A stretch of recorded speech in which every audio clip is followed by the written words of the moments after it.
नमस्कार, मैं हूं शालिनी और आप देख रहे हैं चैनल के पब्लिशर एडिटर श्री कृष्णा राज अरुण की धारदार संपादन में संचालित कंट्री एंड पॉलिटिक्स। आइए बढ़ते हैं आज की बड़ी खबर की ओर। दिल्ली शराब घोटाले मामले में सोमवार को हाई कोर्ट में सुनवाई हो रही है। इस दौरान दिल्ली के पूर्व सीएम अरविंद केजरीवाल खुद अपनी दलीलें रख रहे हैं।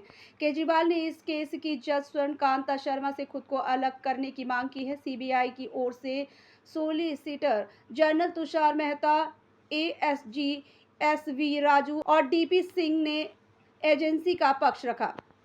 जस्टिस स्वर्णकांता शर्मा की बेंच केस की सुनवाई कर रही हैं। केजरीवाल ने हाई कोर्ट के सामने 10 दलीलें रखी, जिसके आधार पर जस्टिस स्वर्णकांता शर्मा को इस केस से अलग करने की मांग की है। उन्होंने कोर्ट से कहा है कि जिस तरह से ईडी और सीबीआई ने पहले गवाहों को गिरफ्तार किया, फिर उनसे सौदेबाजी की, इसके बाद दूसरों का नाम लेते हुए बयान दर्ज करवाए।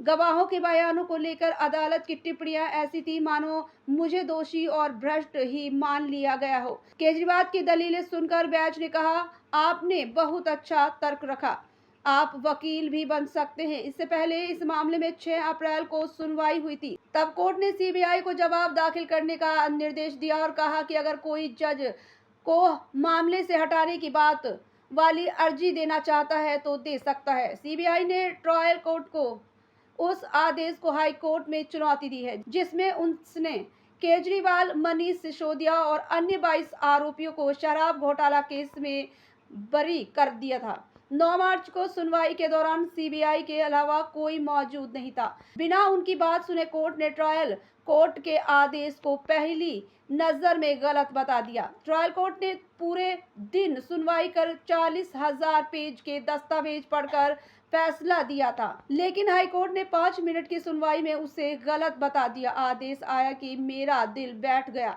मुझे लगा कि मामला पक्षपात की तरफ जा रहा है। मैंने चीफ जस्टिस को पत्र लिखा, लेकिन वह खारिज हो गया।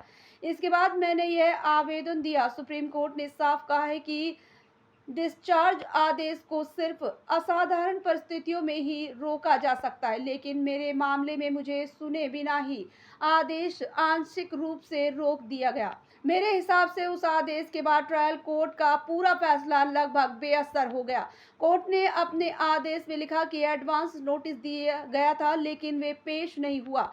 ये सही नहीं है। मैं लगातार इस केस में मौजूद रहा हूँ। आदेशों में जिस तरह भी भाषा इस्तेमाल हुई, उसमें मुझे लगा कि मेरे खिलाफ पहले से राय बना ली गई है। जिस तरह से ईडी और सीबीआई ने पहले गवाहों को गिरफ्तार किया, फिर उसने सौदेबाजी की, इसके बाद दूसरों का नाम लेते हुए बयान दर्ज कराए। इस पर इस अदालत ने भी टिप्पणी की है। गवाहों के बयानों को लेकर अदालत की टिप्पणियां ऐसी थी मानो मुझे दोषी और भ्रष्ट ही मान लिया गया हो। सीबीआई का पूरा केस अप्रूवल के बयानों पर आधारित है, लेकिन कोर्ट ने उन पर पहले से ही मजबूत टिप्पणियां कर दी, जबकि ट्रायल कोर्ट ने उन पर सवाल उठाए थे। मैंने देखा है कि इस केस और इसी मामले से जुड़े अन्य आरोपियों जैसे मनीष सिसोदिया के केस की सुनवाई बहुत तेजी से हो रही है। ऐसी गति किसी और केस में नहीं दिखाई। दोनों ही मामले विपक्षी नेताओं से जुड़े हैं।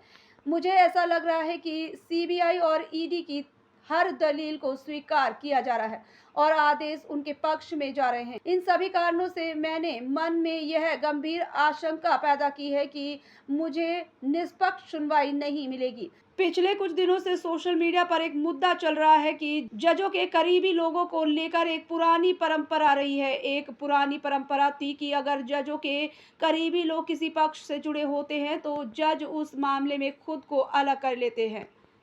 इसी मामले में बुधवार को सीबीआई ने दिल्ली हाई कोर्ट में हलफनामा दायर कर अरविंद केजरीवाल की याचिका को विरोध किया है।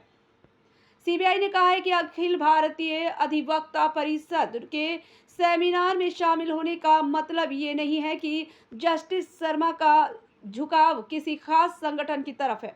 ट्रायल कोर्ट ने इस मामले में केजरीवाल सहित सभी 23 आरोपियों को राहत दी थी। ट्रायल कोर्ट ने इस मामले में सीबीआई की जांच की कड़ी आलोचना भी की थी। खबरों में अब तक के लिए बस इतना ही। फिर होगी आपसे मुलाकात, तब तक के लिए नमस्कार। देखते रहिए कंट्री एंड पॉलिटिक्स। ऐसे ही लेटेस्ट अपडेट पाने के लिए हमारे चैनल को लाइक करें। अगर आप हमें फेसबुक, ट्विटर, इंस्टा के माध्यम से देख रहे हैं तो हमारे चैनल को फॉलो, कमेंट करना न भूलें। धन्यवाद।